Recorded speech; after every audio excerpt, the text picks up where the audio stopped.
Hola, ¿cómo están? Espero que estén bien, que estén pasando estos días tranquilos con los suyos. Bueno, vamos a empezar con los distintos videos suplementarios del material bibliográfico y del material audiovisual que ya tienen.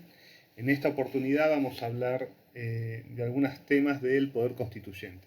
Sobre todo vamos a empezar por los temas más teóricos, que lejos de ser temas sin importancia práctica, son claves al momento de entender tanto la característica del poder constituyente como el tema de reforma constitucional y el problema de la legitimidad del derecho constitucional. Voy a ser muy claro y muy sin irme por las ramas. Primero, ¿qué es la teoría del poder constituyente? La teoría del poder constituyente es justamente una herramienta, una idea creada por el hombre para solucionar un problema. ¿Está bien? ¿Y cuál es ese problema? La legitimidad de los procesos políticos y jurídicos nuevos, que son producto de un acto de ruptura con el ordenamiento anterior. La doctrina del poder constituyente viene a solucionar este problema. ¿Tenemos derecho a levantarnos en armas y constituir una nueva sociedad? ¿Tenemos derecho a hacer la Revolución Francesa, la Revolución Norteamericana, la Revolución Inglesa, la Revolución Rusa? Necesitamos algo más que la fuerza para legitimar nuestras acciones y para legitimar lo que vamos a hacer, el tipo de sociedad que vamos a crear. Esa es la función de la doctrina del poder constituyente. Digo, tienen que tener claro para qué existe la teoría del poder constituyente. Eso explica por qué nació y explica también por qué se la oculta y por qué es un tema muy urticante y muy complejo y que en general la doctrina pretende pasar por alto fácilmente con algunas fórmulas doctrinarias cerradas o muy abiertas que uno lo lee y no quiere decir demasiado. ¿Está bien? Entonces, primero, la doctrina del poder constituyente viene a cumplir una función política y jurídica. ¿Cuál es? La de darle legitimidad al nuevo régimen, a la nueva sociedad, a las constituciones nuevas. Está bien cuando uno dice, bueno, lo dice la Constitución, que era algo que hablamos en la primera clase, y uno pretende resolver la discusión, bueno, de la Constitución, ¿de dónde saca su poder? De la legitimidad del poder constituyente.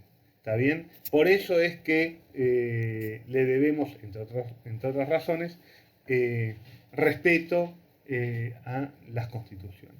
Con lo cual es un tema fundamental, ustedes se dan cuenta, depende de la teoría del poder constituyente y lo que entendamos respecto de la legitimidad si hay que hacerle caso o no a los distintos regímenes legales. ¿Está bien?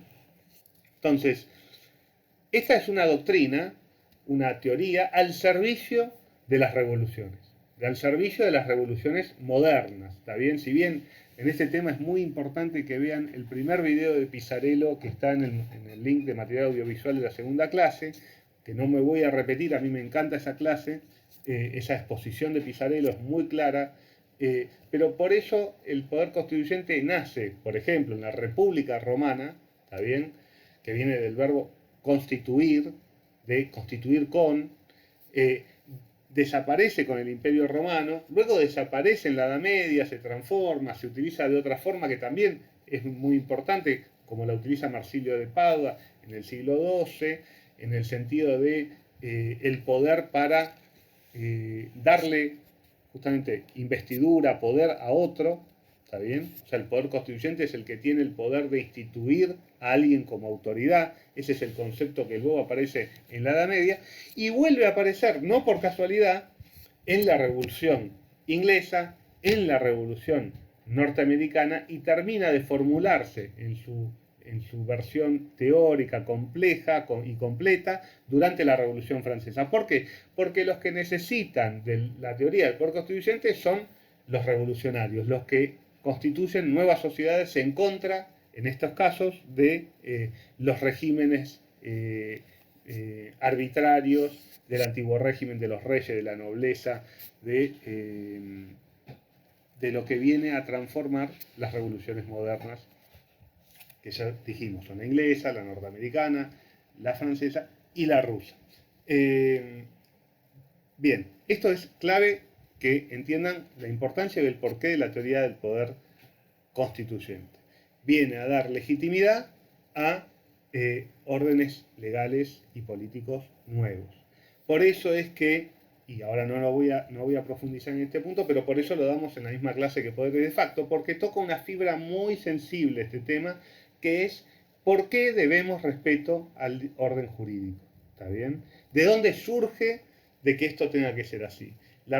Una respuesta es la fuerza, ¿está bien? Esa respuesta no nos es satisfactoria, no es satisfactoria en general, no genera compromisos de respeto por parte de la población, ¿está bien? Y por parte de los demás, es quien tiene la fuerza, la fuerza no da derecho, ¿está bien? Pero algo que ver con la fuerza tiene, ¿está bien? O tiene mucho que ver con la fuerza, con la posibilidad de imponerse efectivamente.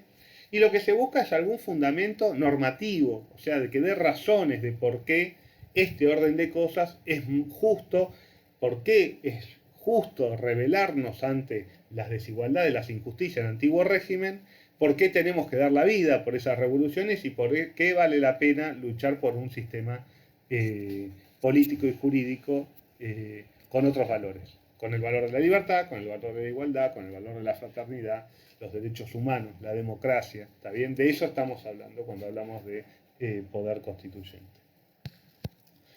Esto es un primer paso de entender, y es clave que ustedes siempre que estudien un instituto, que estudien un tema, entiendan por qué lo están estudiando, de dónde viene, cuál es su utilidad, ¿está bien? Porque si no, se complejiza mucho más el estudio y el aprendizaje y el entendimiento de los temas. La clave es que cada uno de nosotros entendamos lo que estamos estudiando. Que cuando uno diga algo, entienda por qué lo dice, de dónde viene. Esa es la idea fundamental que tenemos nosotros en la cátedra. Bueno, con esto cierro esta primera parte.